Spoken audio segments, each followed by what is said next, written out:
You celebrate your life. Celebrate the good and the bad, the happy, the sad, the joy and the pain, the sun and the rain. Celebrate life. Celebrate your life with love.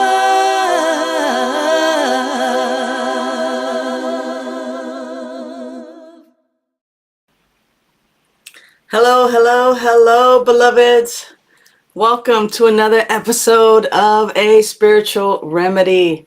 My name is Sunshine Daye, and what a joy it is to greet you today on this Monday morning. And if you're watching later on during the week, hello to you as well. Listen, everybody, I have been on an amazing journey this last month, and I just want to say thank you to all of you who have tuned in, whether it's been live or whether it's been pre-recorded. I want to tell you how much I appreciate you for continuing to watch and to use the spiritual tools and to accept the loving support for your personal transformation. I see a world where clean and sober people, where people who are ready to lay down their mass distractions are living an amazing life, living their best life and loving it. Let me know where you are tuning in from. What's up, Nancy? It's so good to have you with us this morning. As always, a special thanks to you for your loving support. I appreciate you so very much. Last week, I recorded a message for you. I want to thank our production team, especially Reverend Kevin Cottle, for making sure that the message gets out, and Vida Spiritual Learning Center, which I get to be the spiritual director of, and just to be able to give you all of these messages and to be able to provide this loving support. Hey, Mahogany, what's up, beloved? We go way back, and I appreciate you and your support as well. Jan Ford, what's up? Thank you so much for your loving support. Last week's show, I touched on shame and guilt. Reverend George, what's up? What's up? It's so good to have you with us all the way from Palm Springs. Thank you so much for hanging out. Last week, I did a pre-recorded message, and I'm so happy for all of your support. And last week's message was on shame and guilt, and the response that I got from that shame and guilt, either live or afterwards, on shame and guilt, and how shame and guilt is actually, shame and guilt can actually be an addiction of its own. Did you know that? I mean, like, shame and guilt absolutely has these cunning, baffling, and silent ways of getting into our lives. Navigating this terrain of guilt and shame, it can be quite challenging, because as we are in sobriety, as we are looking at ways of improving our lives, of living our best lives, of not having mind-altering chemicals in our system so that we can live our best life, guilt and shame could also provide these chemical responses and reactions in our lives that are very similar to being under the influence of drugs and or alcohol. I mean, there are deep-seated and deep-rooted emotions that are associated with our past. And I do this as if our past is behind us, but really our past doesn't even exist anymore. And yet sometimes we hold on to the shame and guilt about things that we've done in our past, as if they are currently ruling our present moment. And I think that that's the pitfall of holding on to shame and guilt and not necessarily addressing shame and guilt. I want to know from all of you right now who are watching and who are tuned in, whether you're on LinkedIn, whether you are on YouTube, whether you are on Facebook, how does shame and or guilt or both of them together, how do they impact your life today? And I want to say this, that whether you're someone who's clean and sober or not, shame and guilt is and can be an addiction of its own, and it can really wreak havoc in our lives. So how is shame and guilt possibly wreaking havoc in your life? Go ahead and type something in the chat. And while you're doing that, shame and guilt, they're adversaries. They're both adversaries for people in recovery, and people who are on a spiritual path and on a spiritual trajectory, because they often act as like these unwelcome companions that linger on. And here we are, day to day, living our best lives or attempting to live our best lives and cleaning up any wreckage of our past and cleaning up any wreckage of our present moment. And yet there's this thing about shame and guilt. The ugly side of shame and guilt is that it manifests as relentless self-blame. How many of you are actively involved in self-blame, in blaming yourself, in replaying past mistakes, and constantly seeing inadequacies in your life? Shame can also be a heavier burden. I was just talking about guilt. Shame is actually a heavier burden in that it colors the perspective of the one feeling that shame with feelings of worthlessness, and sometimes this belief that you'll never attain life, and you'll never attain this place of I'm okay. Yeah, thank you, Nancy. Nancy says, shame and guilt isolate me from others. Yeah, isn't that interesting? Because when I'm feeling shame and guilt, or guilt and shame, right, I don't feel worthy to be a part of hanging out with other people. I'm less than. I see people as, big and bigger than me. And in fact, that's it. It's all made up. It's all what we make up in our minds. It's not the truth of who we are. So thank you for that, Nancy. Jan, thank you as well. Shame has me believe I'm not enough. When I got sober, I found out some of the shame I carried wasn't even mine. Ain't that the truth? When parents be like, shame on you for that. Like, a lot of that shame and guilt actually belongs to other people that they put upon us because they're feeling shame and guilt. And bless them. I mean, I'm sure they did the best they could with what they had. And for some people, it might have been on purpose, but so what? Now we have it. And now what do we get to do with it? And I think that that's the important part of this. And as we begin to really look at shame and guilt and being rid of shame and guilt, these emotions can be overwhelming triggers, and overwhelming triggers to isolate. So it doesn't have to mean to drink again or to use drugs again, but they can be triggers to isolate, to blame ourselves, to not become a part of, spiritual communities.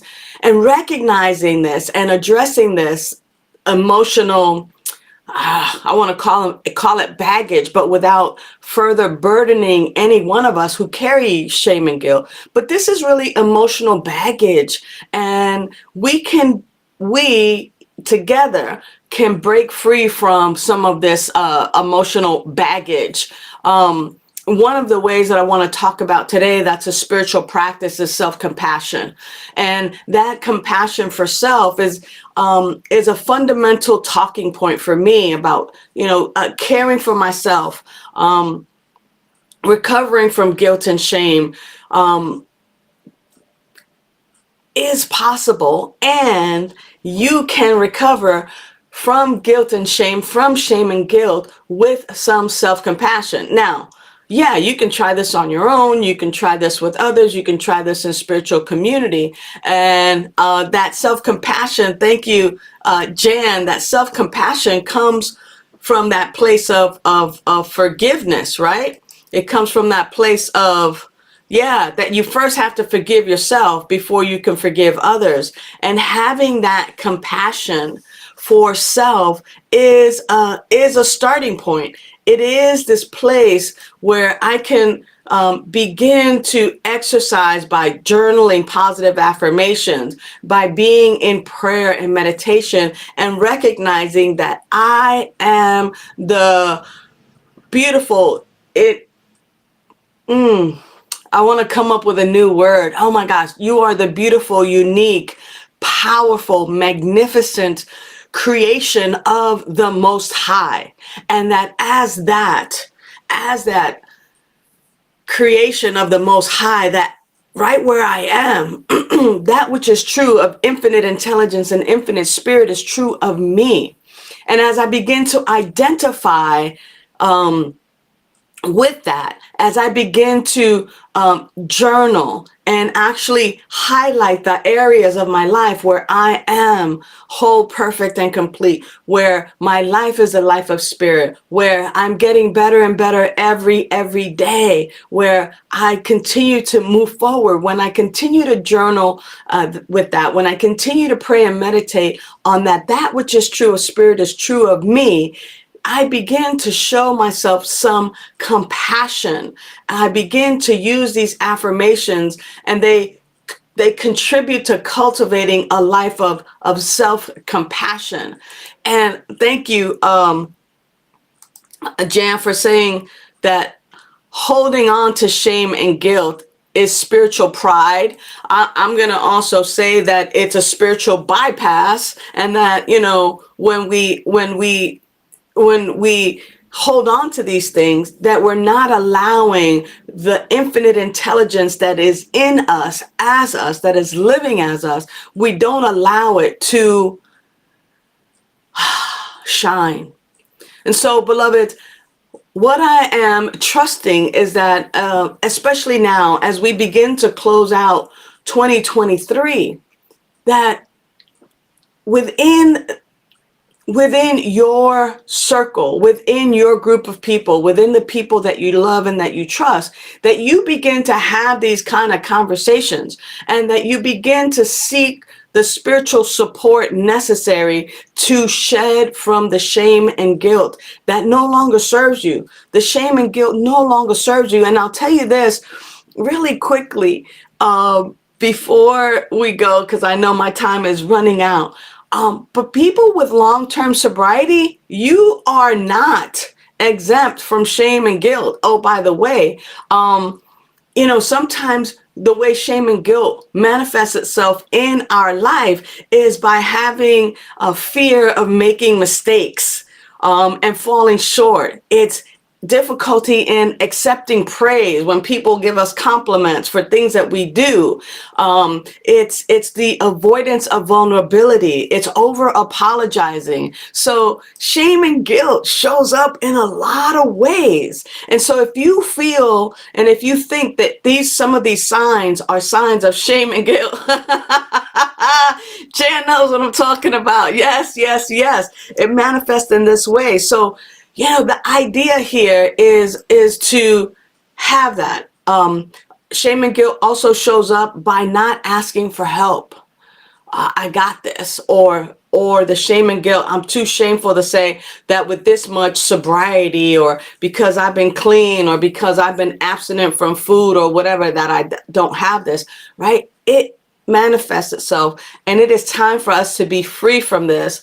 And believe me, I want to make sure that I assist you and provide the spiritual tools and the loving support for our transformation, because as you transform, I transform. As I transform, you transform. So I just want to remind us of two things right now.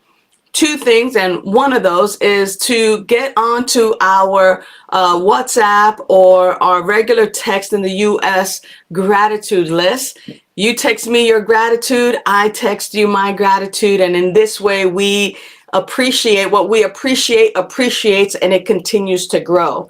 Also want to let you know that on January the 1st in beautiful Huntington Beach, California, live and in person, I will be hosting from 11 to 1 p.m.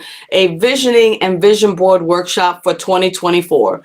We do this on the first of every year so far.